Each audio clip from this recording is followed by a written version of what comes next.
بیماریوں کا علاج صدقے سے، دکھوں کا علاج صدقے سے۔ اگر تو کسی گناہ کی بیماری میں مبتلا ہے، کسی عیب کی بیماری میں مبتلا ہے اور اس کا معاملہ اللہ اور تیرے درمیان ہے، اللہ نے تیرا پردہ رکھا ہوا ہے، اس بیماری کا علاج بھی صدقے سے کر کے دے، اللہ تیرے اس بیماری کا علاج بھی کر دے، صدقے سے کر کے دے، صدقے سے۔ مجھے کراچی کی بات یاد ہے، میں کراچی میں جب پریکٹس کرتا تھا خیابان راحت ڈیفینس فیز 6 میں، وہاں ایک صاحب میرے پاس آئے، وہ کسی شعبے سے تھے، ان کا مشہور نام ہے، مجھے کہنے لگے میرے فلاں فلاں کام، فلاں کارنامے، پر کچھ کارنامے ایسے ہیں جو میں آپ کو بتا نہیں سکتا، وہ میرے کالے کارنامے ہیں اور میں باوجود چاہنے کے اس سے نجات نہیں پا سکتا۔ کوئی آپ کے پاس کوئی ایسی چیز ہے کہ میرا حوصلہ بڑھ جائے اور میرے اندر طاقت آ جائے، جب وہاں سامنے جاتا ہوں نا بس میرے سارے عہد و پیمان ٹوٹ جاتے ہیں؟ میں نے کہا ہاں ہے، اور بہت تجربہ شدہ چیز ہے۔ میں نے کہا میں نے ایک جگہ پڑھا تھا کہ حضرت عبداللہ بن مبارک رحمت اللہ علیہ بہت نیک اور سخی اور بڑے مالدار کے بیٹے تھے۔ ان کا والد نیک تھا، دیانتدار تھا، سخی تھا اور بہت بڑا مالدار تھا، یہ ان کے بیٹے تھے۔ مال و دولت کی فراوانی یہ لگ گئے کسی دوسری دنیا میں اور رقص و سرود میں، اور یہ ایسے لگے، لیکن ان کی والدہ ان کی طرف سے صدقہ کرتی رہی اور پھر انہیں احساس ہوا تو انہوں نے بھی صدقہ کیا اور بہت زیادہ کیا، اور پھر اللہ کی شان کریمی دیکھیں کہ یہ بندہ وقت کا امام، محدث، ولی، کتب، ابدال، غوث، اللہ کا نیک بندہ، اور آج بھی لوگ ان کے نام کو سن کے چومتے ہیں کہ اولیاء کا نام ہوتا ہی ایسا ہے کہ لا خوف علیہم ولا هم یحزنون، لا خوف ہونے لا حزن ہونے۔ حضرت خواجہ غلام فرید رحمت اللہ علیہ نے اپنی صوفیانہ شاعری میں ان کے بارے میں یہ لفظ فرمایا کہ وہ لا خوف ہوتے ہیں اور لا حزن ہوتے ہیں، تو ان کو اللہ پاک نے بڑی بڑی نعمتیں اولیاء کو عطا فرمائی ہوتی ہیں۔ اللہ مجھے آپ کو اولیاء کا سچا قدردان بنائے اور سچا ادب نصیب فرمائے۔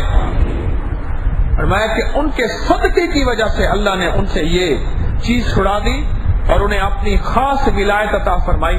میں نے کہا میں اس بھروسے کی بنیاد پہ عرض کر رہا ہوں، آپ بھی صدقہ کرنا شروع کر دیں۔ اللہ کی مخلوق دکھیاروں کو، بیچاروں کو، ضرورت مندوں کو اور مستحقین کو تلاش کر کر کر کے ان کی ضرورتوں کو پورا کرنا شروع کر دیں، اللہ غیب سے تیرے کام بنا دے گا، اور سچ ہے اس کے کام بنے۔ میں کیا بتاؤں، بیوی کی اپنی زندگی تھی، شوہر کی اپنی زندگی تھی۔ کہتا تھا مجھے میں 3 تلوار رہتا ہوں، کلفٹن کا علاقہ ہے، 3 تلوار کراچی میں، کہنے لگا وہاں رہتا ہوں، بڑا گھر ہے، بڑا رزق ہے، بڑا نام ہے۔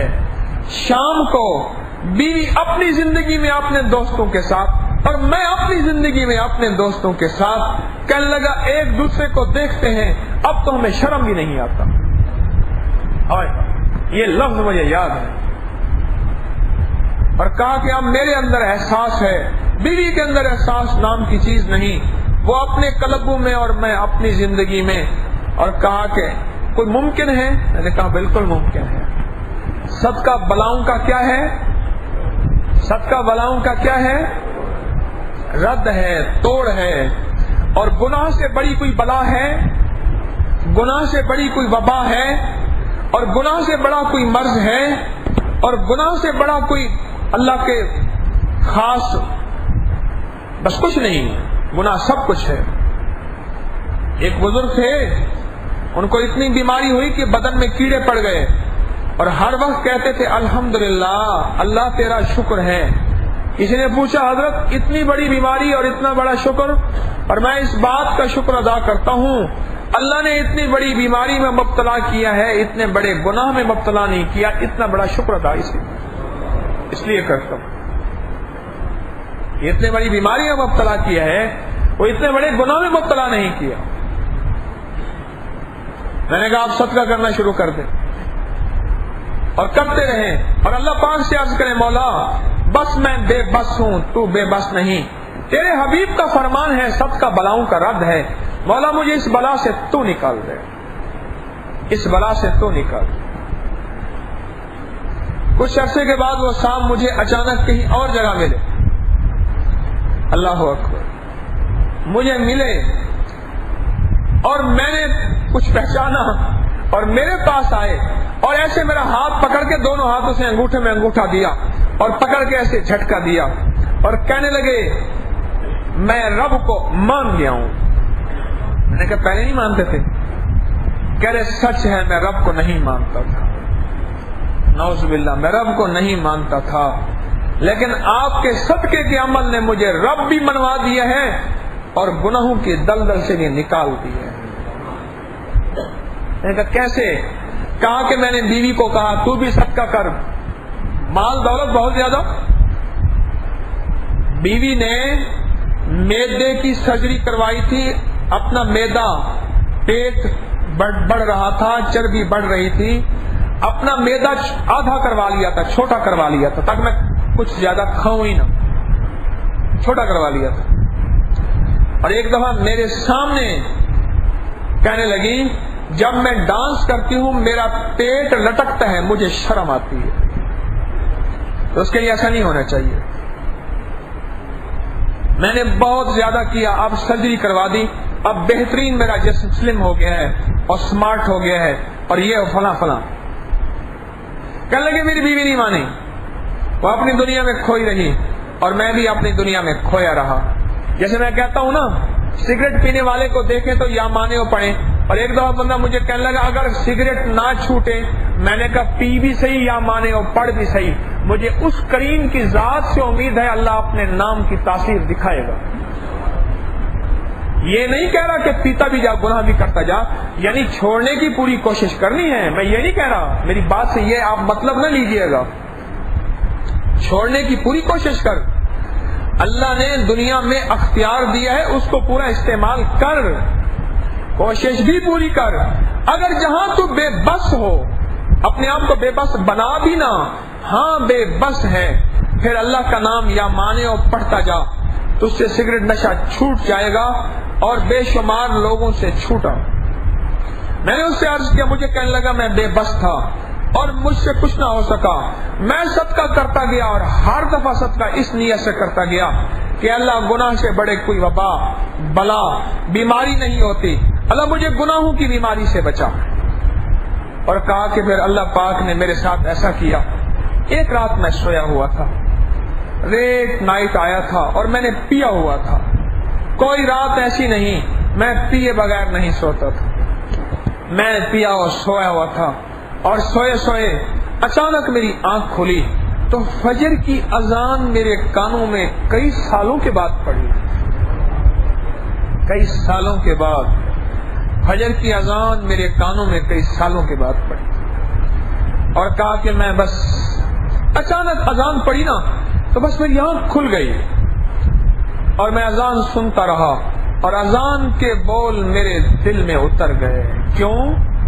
اوپر سے فیصلے ہو چکے تھے، اوپر سے فیصلے ہو چکے تھے۔ اس لیے میں کہا کرتا ہوں اللہ والو، اللہ سے عرض کیا کرو مولا میں بے بس ہوں تو بے بس نہیں، مولا میں بے بس ہوں تو بے بس نہیں، مولا میں بے بس ہوں تو بے بس نہیں۔ اوپر سے فیصلے ہو گئے، جب فیصلے ہو گئے نا پھر کام بن جاتے ہیں۔ مجھے سہل ہو گئی منزلیں کہ خزاں کے رخ بھی بدل گئے، تیرا ہاتھ ہاتھ میں آ گیا تو چراغ رہ کے بھی جل گئے۔ اللہ کا ہاتھ جب ہاتھ میں آ گیا پھر تو کام بن گیا۔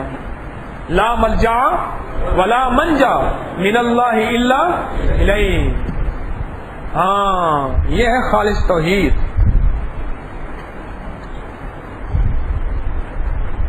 اللہ پاک جل شانہ نے خالص توحید مجھے آپ کو دی ہے، وہ صحابہ کی زندگی میں، اہل بیت، اولیاء، صالحین، بزرگان دین کی زندگی میں ملتی ہے۔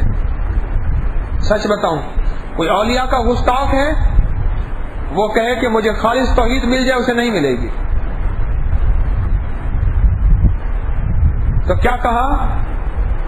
بس رات کو اذان کی، وہ صبح، مجھے رات کہہ رہا تھا، میں رات ہی کہتا ہوں، مجھے کہنے لگا رات کو وہ اذان کے لفظ میرے اندر کھلتے چلے گئے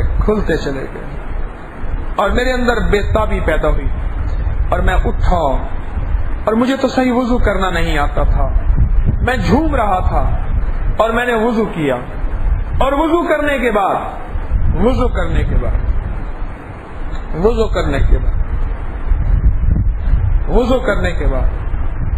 میں نے اذان نماز پڑھی، بس جیسے پڑھی اس کے بعد لیٹا، مجھے نیند نہ آئی، بس میری زبان پہ کہا کہ صرف ایک لفظ آیا، سبحان اللہ۔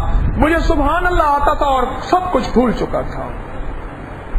اللہ کا میں سبحان اللہ پڑھتا رہا، بس زندگی کا میرا رخ بدلا۔ ہائے ہائے، میرے من میں تھی بڑی چاہتیں، میرے دل میں تھی بڑی لذتیں، مگر اس کی لذت عشق نے سبھی لذتوں کو مٹا دیا۔ مال ہی خرچ کیا تھا نا، جان خرچ نہیں کی تھی، لیکن جن غریبوں کے لیے مستحقین کو ڈھونڈ کے ان کی آہوں نے، ان کی دعاؤں نے عرش کو ہلایا۔ مولا، اس نے نہیں بتایا، میں اپنے الفاظ میں کہہ رہا ہوں، اس نے نہیں بتایا، ہمیں پتہ نہیں ہے، لیکن بڑے بڑے عیبوں میں اور کبائر اور کبیرہ گناہوں میں مبتلا ہے۔ اللہ تیری چاہت ہوگی تو ہو جائے گا نا، الا ما رحم ربی، مولا اس پہ رحم فرما اور اسے اپنے نیک بندوں میں شامل فرما، توبہ کرنے والوں میں شامل فرما۔ اور کہا کہ میری زندگی بدل گئی۔ اس کے بعد میری بیوی کے اندر انقلاب آیا، میں نے جب بھی صدقہ کیا بیوی کا تصور ساتھ ضرور کیا۔ اور میں آپ سے ایک منت کروں گا، بس بات ختم کر رہا ہوں، ایک درخواست کروں گا، آپ جب بھی صدقہ کریں آپ 3 نیتیں کر لیا کریں۔ سنیں، سب سے پہلے پوری امت کی، جو میرا ہے وہ تیرا ہے، اور جو تیرا ہے وہ سارے عالم کا ہے۔ اعمال سے پلنے، بننے اور بچنے کا یقین، یہ تسبیح خانے کے اعلان ہے، یہ تسبیح خانے کا پیغام ہے، یہ تسبیح خانے کا منشور ہے۔ سب سے پہلی نیت پوری امت پہ، اور امت میں یہودی، عیسائی، سکھ، ہندو، مسلمان، آگ کے پجاری، کمیونسٹ، اللہ کو نہ ماننے والے، مدینے والے کو نہ ماننے والے، اولیاء کو نہ ماننے والے، وہ سارے امت کے ان لوگوں کو پہلے امت، اور دوسرا اپنی ذات، اور تیسرا قیامت تک کے لیے اپنی نسلیں۔ امت میں سارے آگے نا، پھر اپنی ذات، اور پھر قیامت تک آنے والی اپنی نسلیں۔ دیکھو، میں قرآن پاک کی بات بتایا کرتا ہوں، وہ جو خزانہ نکلا تھا نا، خضر علیہ السلام کے دیوار سیدھی کی تھی، اور قرآن میں ہے کہ بچوں کا خزانہ تھا، اگر دیوار گر جاتی تو وہ خزانہ آؤٹ ہو جاتا، نکل آتا، اور لوگ لوٹ لیتے۔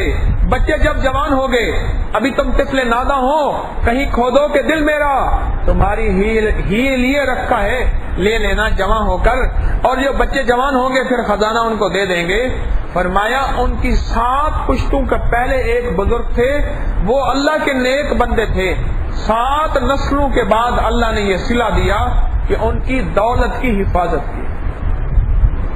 ہاں، دعا سن لیجئے، دعا، نیکی، عبادت، صدقہ، اس کا اجر نسلوں تک ملتا ہے، یعنی رحمت نسلوں تک چلتی ہے، عذاب لعنت بھی نسلوں تک چلتی ہے۔